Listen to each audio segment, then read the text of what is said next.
गुरुर्ब्रह्मा गुरुर्विष्णु गुरुर्देवो महेश्वरः गुरुः साक्षात् परब्रह्म तस्मै श्री गुरवे नमः।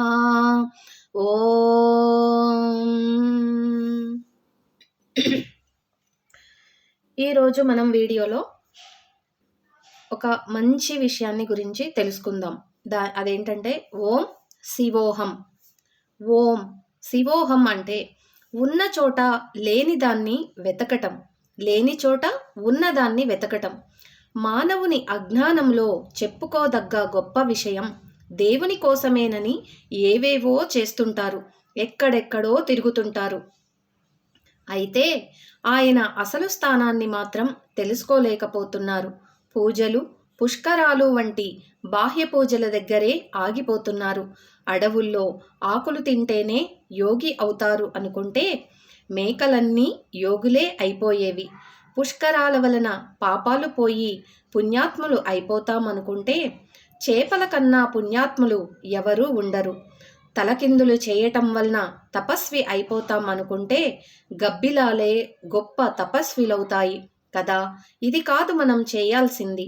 ఆత్మజ్ఞానం, పరమాత్మ జ్ఞానం అభివృద్ధి పరుచుకోవాలి. నిజానికి అన్నీ మన లోపలే ఉన్నాయి. పరమాత్మ కూడా మనకు అతి సమీపంలోనే ఉన్నాడు. నిన్ను నువ్వు తెలుసుకుంటే, ఆత్మ అని అంగీకరిస్తే ఆనందం, సుఖ సంతోషాలు, శాంతులు అన్నీ మనలోనే ఉన్నాయి. మనలో లేనిదేది బయట లేదు. ఈ సత్యం బాగుగా తెలుసుకుంటే దేవుని కోసం ఎక్కడికి వెళ్ళనవసరం ఉండదు. ఉన్న చోటే అన్నీ చేసుకోవచ్చు. అప్పుడు మనకు అవసరమైనదంతా మన దగ్గరికే వస్తుంది. ఓం శివోహం. ఇంకొక మంచి విషయం గురించి తెలుసుకుందాం. అదేమిటంటే పరోపకార్థం మీదం శరీరం. అంటే మనం ఒకరికి చేసే ఉపకారం మనకి ఎలాంటి ఫలితాన్ని ఇస్తుందో దాని గురించి.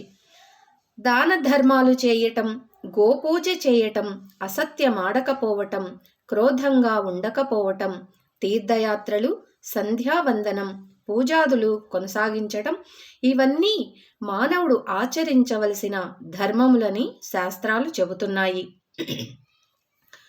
తపస్సు చేయటం ఆవశ్యకమైన ధర్మమే, కానీ కలియుగంలో ఇది అందరికీ సాధ్యపడకపోవచ్చు.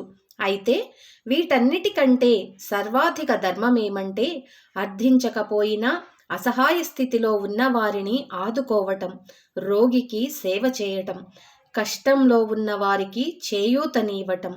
ఇటువంటివి సర్వాధికమైన ధర్మములు. వీటిని అందరూ ఆచరించవచ్చును.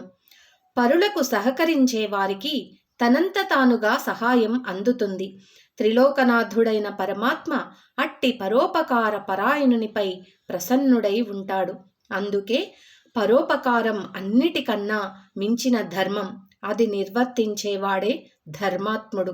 కనుకనే మనకు ఉన్నంతలో పరోపకారం, సేవలు చేస్తూ ఉండాలి. ఓం శివాయ నమః. ఓం శ్రీ బ్రహ్మజ్ఞే నమః. ఓం గురుభ్యో నమః.